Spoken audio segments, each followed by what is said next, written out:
record that he is continuously disrespecting this committee by refusing to answer appropriately to the questions propounded by the member.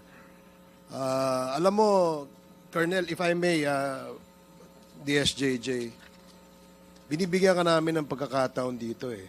Noong nasa Senado ka, ang tapang-tapang mo eh. Bakit dito ay mo magtapang ka rito? Ipakita mo yung the same candor, the same tapang na pinakita mo doon. Di ba?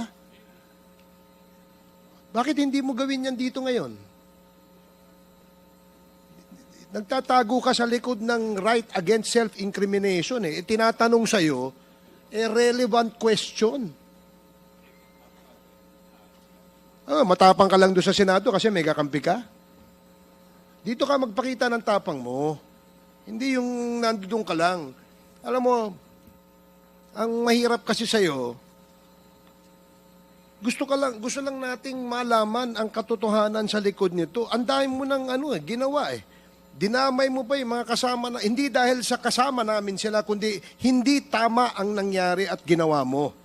You are trying to besmirch the reputation of this committee. Itong committee ito, hindi ito gawa-gawa lamang. Ito'y pinapayagan ng ating saligang batas. Ito'y pinapayagan at pinayagan ng 300 mahigit na membro ng Kongreso na kung saan ay merong mandato ng taong bayan. Kaya wag mong pastusin ito. Yung tapang mo, nawawala eh. Tawagin mo yung kakampi mo. Ang hirap, alam mo, Colonel, nag-imbento ka ng kwento. And then you speak about honor. And then you speak about the gospel of that was given to you by a priest, talking about honor, and which, alam mo ba kung bakit mayroong honor?